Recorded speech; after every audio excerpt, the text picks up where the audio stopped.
Welcome to my YouTube channel. Today we do sample paper 3. Sample paper 3 का section ये है, उसका first question है find integral of 1 log x minus 1 log x whole square dx। और इसके option में भी एक क्वेश्चन गिवन है हमको find 1/1 plus sine x dx। इसका इंटीग्रल फाइंड करना है। पहले हम ये वाला क्वेश्चन करेंगे, फिर हम इसको करेंगे। पहले इसको करते हैं। ये है 1 log x minus 1 log x का होल स्क्वायर dx। इसको I सपोज कर लेते हैं। इसको ऊपर ले आते हैं, log x टू पावर हो जाएगा -1 dx माइनस, इसको ऊपर ले आते हैं, log x टू पावर हो जाएगा -2 dx। इसके मल्टीप्लाई में हम 1 सपोज कर लेते हैं और इसमें इंटीग्रेशन बाई पार्ट्स लगा देते हैं। ये फर्स्ट फंक्शन है, फर्स्ट फंक्शन को एज इट इज लिख लेते हैं, log x to power -1। Second function को हम क्या करते हैं, इंटीग्रेट कर लेते हैं, तो 1 का हो जाएगा x माइनस फर्स्ट फंक्शन को हम डिफ्रेंशिएट करते हैं, -1 पावर आगे आ जाएगी और ये हो जाएगा log x टू पावर -1 और log x को डिफ्रेंशिएट करते हैं, वो हो जाएगा 1/x। फिर 1 का इंटीग्रेशन करेंगे, वो x होता है x dx माइनस, फिर इस वाले इंटीग्रल को लिख लेंगे log x to power -2 dx।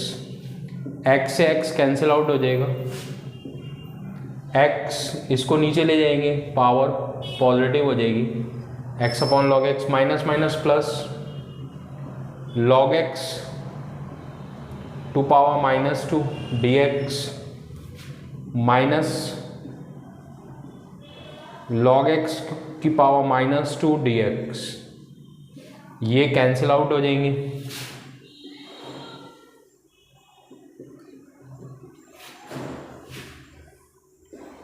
मेरा इंटीग्रल जो है वो हो जाएगा x upon log x plus c। ये क्वेश्चन यहाँ पे कंप्लीट हो गया। अब इस वाले को करते हैं जो ऑप्शन वाला है, ये है 1/1 प्लस साइन एक्स dx। इसका इंटीग्रल करना है मेरे को फाइंड। इसको करने के लिए हम क्या करते हैं, इसके कॉन्जुगेट से मल्टीप्लाई कर लेते हैं न्यूमरेटर और डिनोमिनेटर में। ये हो जाएगा 1 minus sine X 1 plus sine x into 1 minus sine x dx। 1 plus sign X 1 minus sine x एक बार ऐड हो रहे एक बार सब्ट्रैक्ट हो रहे, तो इसको हम लिख सकते हैं a square minus B square. 1 minus sine X 1 का स्क्वायर 1 माइनस, इसको लिख सकते हैं हम साइन एक्स का होल स्क्वायर। ये हो जाएगा 1 माइनस साइन एक्स अपॉन 1 का square 1 minus sine square x dx। 1 minus sine square को हम ट्रिग्नोमेट्री में फार्मूला होता है कॉस स्क्वायर एक्स लिख सकते हैं, तो इसको हम कॉस स्क्वायर एक्स लिख देंगे और एक बार 1 के अपॉन में कॉस स्क्वायर एक्स कर लेंगे और एक बार साइन एक्स के अपॉन में कॉस स्क्वायर एक्स हम कर लेंगे। तो कर लेते हैं इसको, ये हो जाएगा 1 minus sine X 1 minus sine square x, ये हो जाएगा कॉस स्क्वायर एक्स dx। ये हो जाएगा 1 upon cos square X minus sine X upon cos square x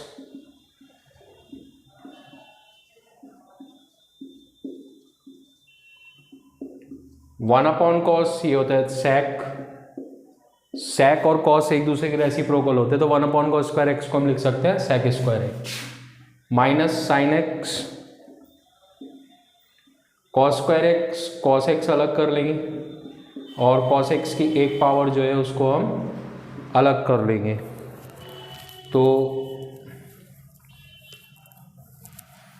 इसको हम लिख सकते हैं sec square X minus sine X upon cos X tan X 1/cos x sec x हो जाएगा। sec स्क्वायर एक्स का डायरेक्ट इंटीग्रल होता है 10x minus sec x 10x का भी डायरेक्ट इंटीग्रल होता है sec x प्लस c। ये हमारा फर्स्ट क्वेश्चन कंप्लीट हो गया है।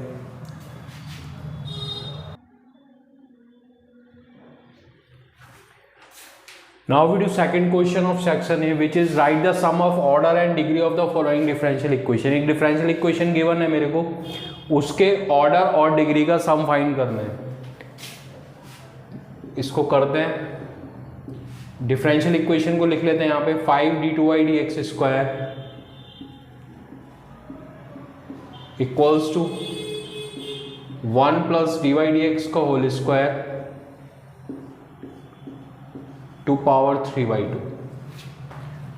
ऑर्डर क्या होता है? ऑर्डर होता है जो highest order derivative differential equation में प्रेजेंट है, that is order of the given differential equation. Higher order derivative इसमें क्या है? हाईएस्ट ऑर्डर डेरिवेटिव वो है d2y dx square, second order derivative. तो इसका ऑर्डर जो है वो क्या हो जाएगा? 2 हो जाएगा। डिग्री के लिए, डिग्री कैसे पता चलेगी? डिग्री के लिए हमको क्या करना पड़ेगा? जो हमारी डिफरेंशियल इक्वेशन है उसमें रेडिकल्स नहीं होनी चाहिए, मीन्स पावर जो है वो एक्सपोनेंट फ्रैक्शनल नहीं होना चाहिए। फ्रैक्शनल यहाँ पे एक्सपोनेंट है 3/2 है, तो हमको ये फ्रैक्शन जो है इसमें से रिमूव करनी पड़ेगी, होल नंबर में चेंज करना पड़ेगा एक्सपोनेंट को। उसके लिए हम क्या करेंगे? इसको दोनों साइड स्क्वायर कर देते हैं डिफरेंशियल इक्वेशन का। यहाँ पे लिखेंगे squaring both sides, squaring both sides. 5 का स्क्वायर 25 हो जाएगा, ये हो जाएगा d2y dx स्क्वायर का whole square 1 plus dy dx का होल स्क्वायर की पावर 3/2 इसका होल स्क्वायर। 2 से 2 कट हो जाएगा, 25 d2y dx स्क्वायर का whole square equals to 1 plus dy dx का होल स्क्वायर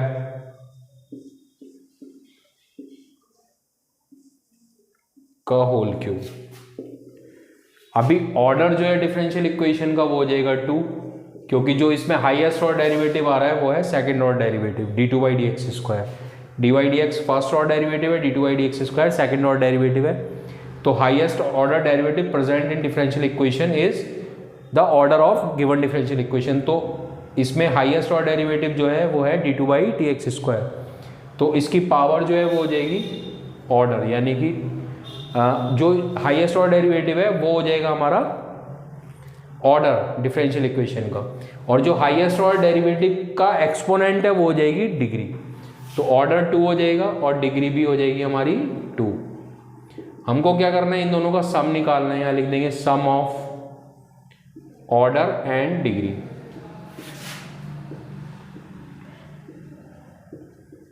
ये हो जाएगा 2 + 2 यानी कि 4। ये इस क्वेश्चन का आंसर है।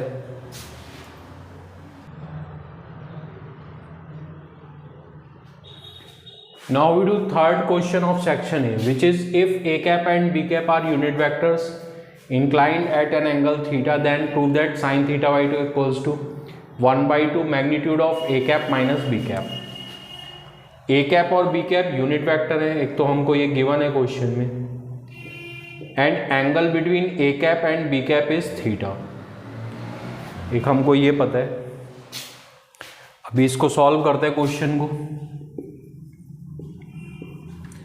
यहाँ पे a cap minus b cap का मैग्नीट्यूड दिखाई दे रहा है मेरे को, इसी को ही लेके चलते हैं। हम यहाँ पे लिख लेते हैं a cap minus b cap के मैग्नीट्यूड का स्क्वायर। हम सबको पता है अगर दो सेम वेक्टर हैं a डॉट a, तो a डॉट a क्या होगा? ये होगा magnitude of a, magnitude of a, angle between same vector is equal to 0। So यहाँ पे आ जाएगा cos 0 degree, and cos 0 degree is equal to 1। Magnitude of a, magnitude of a it is equal to magnitude of a vector का square, cos 0 1 हो गया। तो magnitude of a vector square is equal to हो जाएगा a dot a, यानी कि कहीं पे ये लिखा है तो हम ये लिख सकते हैं, किसी भी वेक्टर के मैग्नीट्यूड का स्क्वायर है तो उसको हम लिख सकते हैं इक्वल उस वेक्टर की उसी वेक्टर से स्केलर प्रोडक्ट। तो इसको हम यहाँ अप्लाई कर देते हैं। यहाँ पे लिखा हुआ है whole square of magnitude of A cap minus B cap, तो हम इसको लिख सकते हैं A cap minus B cap dot A cap minus B cap. Dot कर लेते हैं दोनों ब्रैकेट्स की, ए की पहले ए से होगी, A cap dot A cap minus A cap dot B cap, फिर बी कैप और ए कैप की डॉट कर लेंगे तो ये जाएगा minus B cap dot A cap, minus minus क्या हो जाएगा प्लस हो जाएगा, B cap dot B cap, A cap dot A cap. ये इसी फार्मूले से इसको हम लिख सकते हैं, ए डॉट ए है तो इसको लिख देते हैं magnitude square of magnitude of a vector, तो इसको हम लिख सकते हैं A cap dot A cap को लिख सकते हैं ए कैप के मैग्नीट्यूड का square, A cap dot B cap dot A cap, ये इक्वल होते हैं। स्केलर प्रोडक्ट जो होता है वो कम्यूटेटिव होता है, तो A cap dot B cap और B cap dot A cap equal है, तो इसको हम लिख सकते हैं two A cap dot B cap. B cap dot B cap इसको हम लिख सकते हैं बी कैप के मैग्नीट्यूड का स्क्वायर। ए कैप का मैग्नीट्यूड ये 1 होता है, इसको 1 लिख देते हैं क्योंकि ये यूनिट वेक्टर है। Two A cap dot B cap इसको लिख देंगे ए कैप का मैग्नीट्यूड बी कैप का मैग्नीट्यूड, और इनके बिटवीन एंगल जो है वो थीटा है, तो यहाँ पे आ जाएगा कॉस थीटा। बी कैप का मैग्नीट्यूड 1 हो गया, 1 का स्क्वायर 1 माइनस 2, ए कैप का मैग्नीट्यूड 1 बी कैप का मैग्नीट्यूड 1 कॉस थीटा, 1 का square 1, 1 plus 1 2, 2 minus 2 cos theta, 2 common ले लेंगे, ये हो जाएगा 1 minus cos theta, 2 1 minus cos theta का फार्मूला लगा देंगे, ये होता है 1 minus 2 sine square theta by 2, minus से इसको ओपन कर देते हैं, हो जाएगा 1 minus 1 plus 2 sine square theta by 2, 1 से 1 कैंसिल आउट हो गया, 2 2 जा 4 साइन स्क्वायर थीटा बाई 2, और इधर हो जाएगा square of magnitude of A cap minus B cap, दोनों साइड स्क्वायर रूट ले लेंगे तो हो जाएगा A cap minus B cap, ये स्क्वायर रूट में आ जाएगा 4 साइन स्क्वायर थीटा बाई 2, 4 का स्क्वायर रूट 2 और इसका हो जाएगा 2 साइन थीटा बाई 2। इधर चल रहा है मेरा A cap minus B cap का मैग्नीट्यूड, 2 को इधर ले आएंगे तो हो जाएगा 1/2 A cap minus B cap equals to sine theta by 2। यही हमको प्रूव करना था। ये क्वेश्चन कंप्लीट हो गया है हमारा। Now we do question number 4। Question number 4 is find the vector equation of line through A 3, 4, -7 and B 1, -1, 6. Find also its Cartesian equation।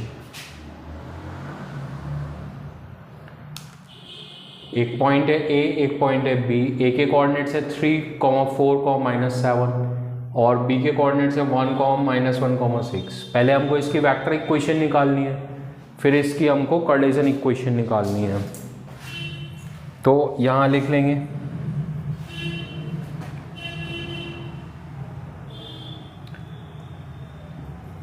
पहले वेक्टर इक्वेशन निकाल लेते हैं। Position vector of A, position vector of A suppose कर लिया हमने 3i। सब ए के coordinates मेरे को गिवन है 3, 4, -7, तो पोजीशन वेक्टर ऑफ ए हो जाएगा 3i कैप। एक्स कोऑर्डिनेट जो है उसमें आई कैप से मल्टीप्लाई कर लेंगे, वाई कोऑर्डिनेट में जे कैप से, और जेड कोऑर्डिनेट में के कैप से मल्टीप्लाई कर लेंगे। इसको हम ए वेक्टर सपोज कर लेते हैं। इसी तरीके से पोजीशन वेक्टर ऑफ बी, ये हो जाएंगे आई कैप माइनस जे कैप प्लस 6 के कैप, आई कैप माइनस जे कैप प्लस 6 के कैप। इसको बी वेक्टर सपोज कर लेते हैं।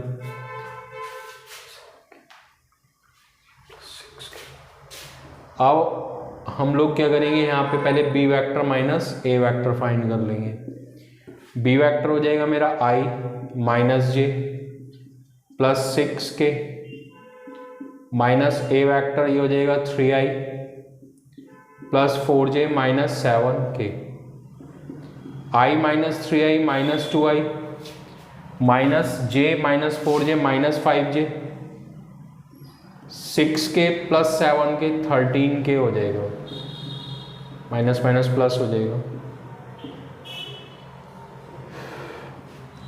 अब यहाँ पे लिखेंगे equation of line passing through 2 given points.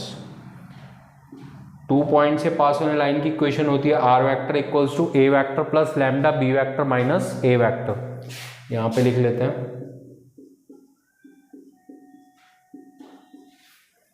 Are vector equals to A vector हो जाएगा मेरा 3i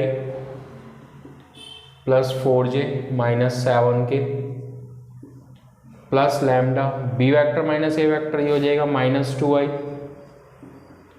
minus 5j plus 13k। ये मेरा वेक्टर इक्वेशन हो गया। अब मेरे को कार्टेशियन इक्वेशन निकालना है। 2 पॉइंट से पास होने वाली लाइन की कार्टेशियन इक्वेशन होती है x minus x1 upon x2 minus x1 equals to y minus y1 upon y2 minus y1 equals to z minus z1 upon z2 minus z1। तो यहाँ पे लिख लेते हैं ये वेक्टर इक्वेशन हो गई। अब हम कार्टेशियन इक्वेशन निकाल रहे हैं, Cartesian equation of line.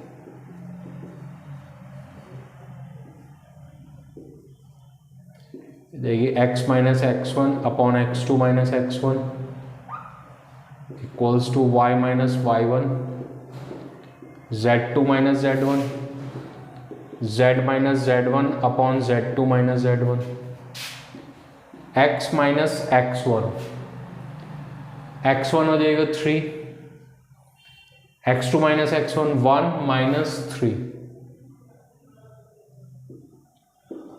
y minus y1 हो जाएगा 4 z2 माइनस z1 सॉरी यहाँ पे y2 माइनस y1 आएगा y2 माइनस y1 फिर हो जाएगा -1 माइनस 4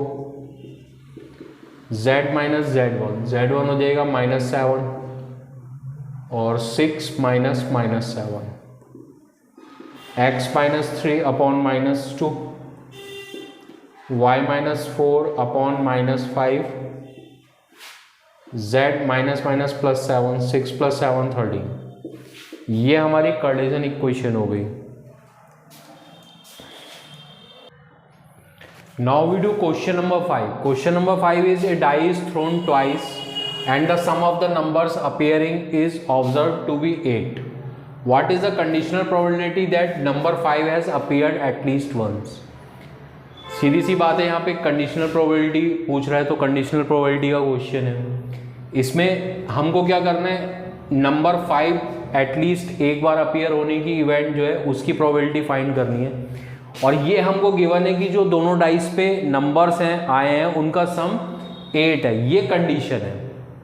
यानी इवेंट कि दोनों डाइस पे जो नंबर्स आ रहे हैं उनका सम 8 होगा, ये क्या है, ये कंडीशन है। तो ई हम इसको सपोज कर लेते हैं कि एटलीस्ट एक डाइस पे मेरे को क्या मिल रहा है, 5 आ रहा है, ठीक है। और एफ हम सपोज कर लेते हैं कि दोनों डाइस पे जो नंबर्स का सम है वो 8 है, तो मेरे को P E oblique F find करना है। तो कर लेते हैं इसको। पहले यहां लिख लेंगे let event E and F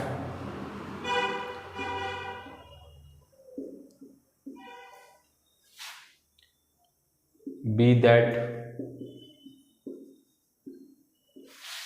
getting sum of numbers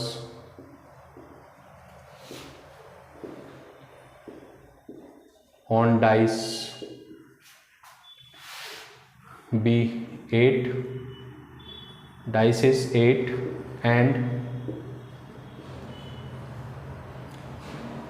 getting number 5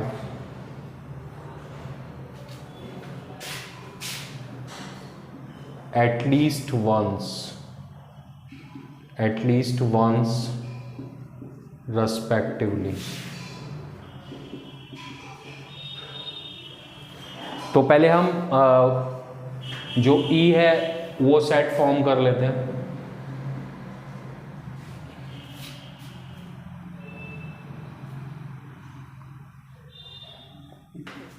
ये यहाँ उल्टा कर लीजिए, इसको F कर लीजिए, इसको E कर लीजिए। F इवेंट है हमारी जो सम नंबर ऑफ जो नंबर्स हमारे डाइस पे है उनका सम 8 होने की इवेंट, और E है हमारी कि एक डाइस पे कम से कम एक डाइस पे 5 आए, ज़्यादा से ज़्यादा दोनों पे भी आ सकता है। तो पहले मैं E को फॉर्म कर रहा हूँ, एक डाइस पे 5 आए या दोनों डाइस पे 5 आ जाए, ये वो सारे सैंपल पॉइंट E में आ जाएंगे। तो एक तो हो जाएगा 1 5, यहाँ पे 5 आ रहा है एक बार, 2 5, 3 5, 4 5, 6 5, फिर एक बार इनके उल्टा करके ले लेंगे, 5,1, 5,2, 5,3, 5,4 एंड 5,6।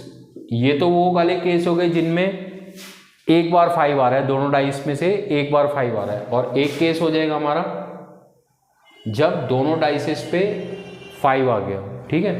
तो ये 11 केसेस हो जाएंगे, 1 2 3 4 5 6 7 8 9 10 11। अब F फॉर्म कर लेंगे। F है दोनों डाइस पे जो नंबर्स आ रहे हैं उनका सम 8 आने की इवेंट। तो 8 आ सकता है हमारा 6 2, फर्स्ट डाइस पे 6 आ जाए, सेकंड डाइस पे 2 आ जाए, 5 3, 4 4, 3 5 एंड 2 6। अभी हम लोग क्या करेंगे, E इंटरसेक्शन F फाइंड कर लेंगे। E इंटरसेक्शन F हो जाएगा मेरा, दोनों में कॉमन देख लेते हैं। कॉमन हो जाएगा 5 3 और 3 5। अब मेरे को फाइंड करना है PE/A, PE/F। इवेंट E होने की प्रोबेबिलिटी अगर इवेंट F पहले ही हैपन हो चुकी है, मतलब पहले ही इवेंट F हो चुकी है, तो ये हो जाएगा NE intersection F upon NF। NE intersection F, E intersection F में कितने एलिमेंट है, यहाँ पे 2 एलिमेंट है, 2 सैंपल पॉइंट है, तो 2 लिख लिया यहाँ पे। Number of element in F में कितने एलिमेंट्स हैं, 1 2 3 4 5 ऑर्डर्ड पेयर्स है, तो NF हो जाएगा 5। तो प्रोबेबिलिटी मेरी हो जाएगी 2/5। Now we do question number 6, according to which a bag contains 3 red and 5 black balls. एक बैग है जिसमें 3 रेड बॉल्स है, 5 ब्लैक बॉल्स है। एंड ए सेकेंड बैग, एक दूसरा बैग है, contains 6 red and 4 black balls. A ball is drawn from each bag, दोनों bag में से एक बॉल ड्रॉ करी है हमने। Find the probability that both are red, या तो दोनों रेड है फर्स्ट पार्ट में, और सेकेंड पार्ट में बोल रहा है कि दोनों ब्लैक है। 2 बैग है हमारे पास, बैग फर्स्ट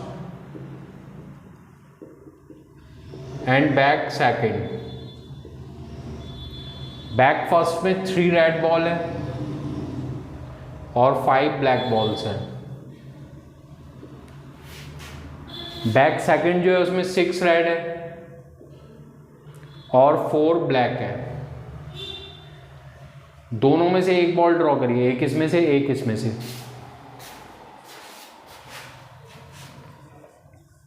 फर्स्ट पार्ट में बोल रहे हैं कि दोनों बॉल रेड होने की प्रोबेबिलिटी बताइए। प्रोबेबिलिटी दैट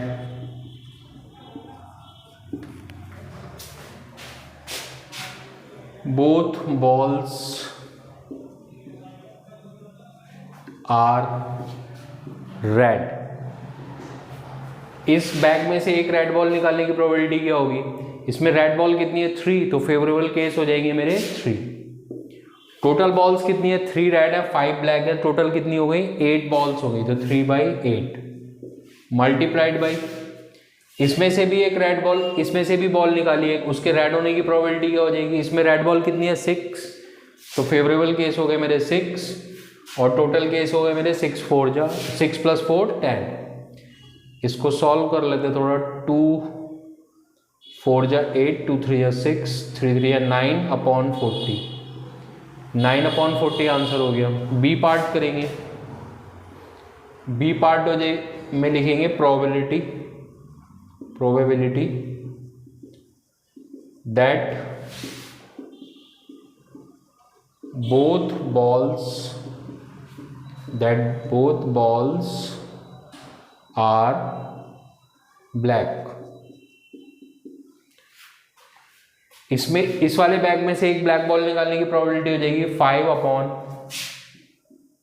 टोटल बॉल्स कितनी है 8 मल्टीप्लाइड बाई इस बैग में से एक ब्लैक बॉल निकालने की प्रोबेबिलिटी, इसमें ब्लैक बॉल कितनी है 4 है और टोटल कितनी है 10, तो 4/10, 4 2 × 8, 5 2 × 10, 1/4 इज द आंसर। ये इस क्वेश्चन का आंसर है।